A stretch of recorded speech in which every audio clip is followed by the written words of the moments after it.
Hello everyone, Girnar coaching academy या चॅनलवर तुमच्या सर्वांचं स्वागत आहे। एका रकमेचे 2 वर्षाचे सरळ व्याज व चक्रवाढ व्याज अनुक्रमे 1800 व 1890 आहे, तर ती रक्कम दशादशे किती व्याजदरांनी ठेवली होती। हा MPSC 2021 ला आलेला प्रश्न आहे। जेव्हा दर विचारला जातो तेव्हा काय करायचं, या सूत्राने ते उत्तर निघतं। दर म्हणजे पर्सेंट कसे काढायचे, तर चक्रवाढ व्याज वजा सरळ व्याज भागिले प्रथम वर्षाचे सरळ व्याज गुणिले 100। आता आपल्याला इथे काय दिले, एका रकमेचे 2 वर्षाचे सरळ व्याज आणि चक्रवाढ व्याज दिले। किती दिले, 1800 आणि 1890। मग चक्रवाढ व्याज किती आहे, 1890 वजा सरळ व्याज किती 1800 भागिले प्रथम वर्षाचे सरळ व्याज। आता देताना इथे काय दिले, एका रकमेचे 2 वर्षाचे दिले सरळ व्याज ते आहे 1800, म्हणजे एका वर्षाचं किती असणार 900, म्हणजे ह्याचं भागिले 1800 भागिले 2 केलं म्हणजे 900 आलं गुणिले 100। आता 1890 वजा 1800 किती आलं 90 भागिले 900 गुणिले 100। या 2 झिरोला हे 2 झिरो कॅन्सल झाले, 9 एक्के 9 आणि हा 0 ॲज इट इज। म्हणजे ती रक्कम दशादशे किती व्याजदराने ठेवली होती, तर ते दर काय होता 10, म्हणजे ह्याचा आन्सर काय ऑप्शन 1। चक्रवाढ व्याजाचा हा प्रश्न आहे। दर साल दर शेकडा 10 दराने 500 रुपये मुद्दलीची चक्रवाढ व्याजाने 2 वर्षाची रास किती। आपल्याला काढायचं काय आहे, रास विचारली आहे। सर्वात प्रथम मुद्दल लिहूयात आपण। मुद्दल किती आहे 500 आणि दर दिले आपल्याला किती आहे दशादशे 10 दराने, म्हणून आपण काय करायचं 100 मध्ये हे 10 ऍड करायचं। 100 अधिक 10 किती झालं 110। मग आपण हे 110 घ्यायचं, 110% आणि दिले किती आपल्याला 2 वर्ष, म्हणून 2 वेळा 110/100 लिहिणार। आता आपण हे सॉल्व करू। या 2 झिरोला हे 2 झिरो गेले आणि या 2 झिरोला हे 2 झिरो कॅन्सल झाले। मग राहिलं काय 5 गुणिले 11 गुणिले 11। मग 5 गुणिले 11चा वर्ग 11 गुणिले 11 121 आणि 5 गुणिले 121 किती 605, म्हणजे 2 वर्षाची रास किती 605 ऑप्शन 2। एक रक्कम चक्रवाढ व्याजाने 4 वर्षात तिप्पट होते, तर 16 वर्षात किती पट होईल असा प्रश्न आहे। तर आता या चक्रवाढ व्याजाच्या प्रश्नासाठी आपण एक इझी ट्रिक वापरायची, त्या ट्रिकनी उत्तर सॉल्व लगेच होतं। आता दिले काय आपल्याला वर्ष आणि तिप्पट दिले, मग लिहून घेऊयात आपण वर्ष आणि पट। काय दिलंय 4 वर्षात तिप्पट होते, 4 वर्षात किती पट होते 3 पट होते। तर विचारलंय काय 16 वर्षात किती पट होईल, 16 वर्षात किती पट होईल विचारले।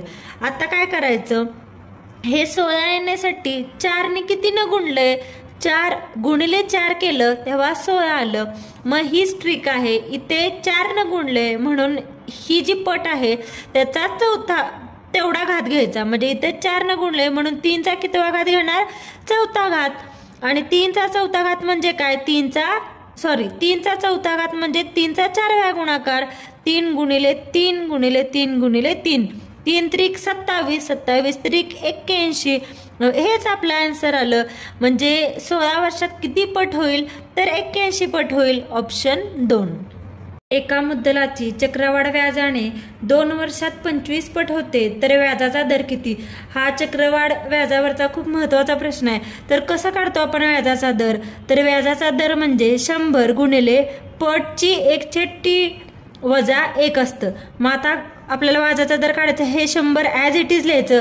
किती पट दिले 25 पट, म्हणून पटच्या जागी आपण 25 लिहिणार 25 आणि 1/t म्हणजे काय 2 वर्ष, म्हणून 2 लिहिलं वजा 1। लक्षात ठेवा जेव्हा 1/2 असतं तेव्हा वर्गमूळ, 1/3 असतं तेव्हा घनमूळ काढायचं। आता इथे 1/2 आहे म्हणजे याचा वर्गमूळ येणार। मग 25चा वर्गमूळ किती 5 वजा 1। मग 100 गुणिले 5 वजा 1 किती 4 आणि 100 गुणिले 4 किती 400, म्हणजे आपला व्याजाचा दर किती तर 400। तर नेहमी ट्रिक वापरायची।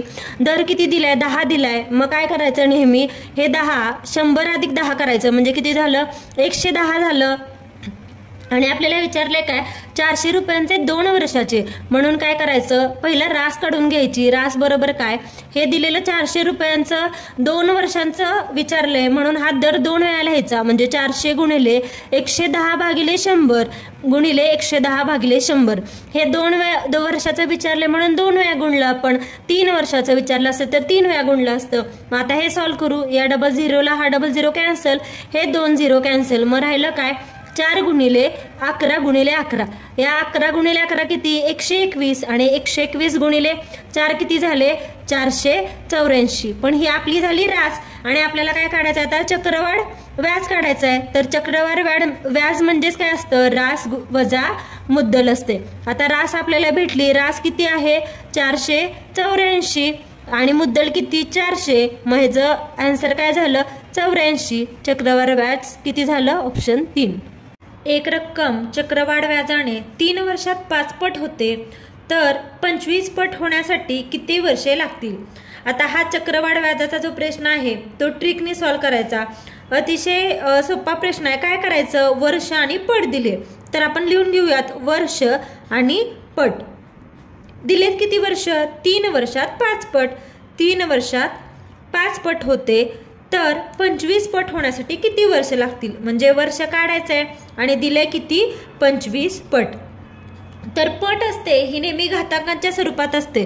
म्हणजे 5चा कितवा घातांक घेतल्यावर 25 होईल. म्हणजे 5चा वर्ग केला की 25 होतंय. म्हणजे कितवा घातांक आहे दुसरा. हा जो घातांक आहे या घातांकाने वर्षाला गुणायचं. म्हणजे हे 2 आहे, या 2नी 3ला गुणायचं. मग 3 गुणिले 2 किती तर 6. म्हणजे 25 पट होण्यासाठी किती वर्ष लागतील तर 6 वर्ष. Option number 3. साल दर शेकडा 10 दराने 2000 रुपयाचे 2 वर्षाचे चक्रवाढ व्याज किती. तर सर्वात पहिला आपण रास काढायची. आपल्याला दर किती दिलाय 10 तर 100 अधिक 10 करायचं किती झालं 110% झालं. आता आपण रास काढूयात. रास काढताना सर्वप्रथम मुद्दल घ्यायची. मुद्दल किती दिली 2000 गुणिले हे आपण दर घेतला 110% म्हणजे 110 गुणिले 100. पण किती वर्षाचं काढायचं आहे 2 वर्षाचं म्हणून हे 2 वेळा घेणार 110 गुणिले 100. तेच जरी ते 3 वर्षाचं असतं तर आपण 3 वेळा घेतलं असतं. 1 वर्षाचं असतं तर एकदाच घेतलं असतं. आता हे सॉल्व्ह करू. या 2 झिरोला हे 2 झिरो कॅन्सल आणि या 2 झिरोला हे 2 झिरो कॅन्सल झाले. मग 20 गुणिले 11 गुणिले 11 किती येतं 121 आणि यांचा गुणाकार करूयात. 121 ची दुप्पट किती येते तर 2400. यांचा गुणाकार किती येतो तर 2420. म्हणजे 121 ची दुप्पट 240 आणि हा 0 ॲज इट इज.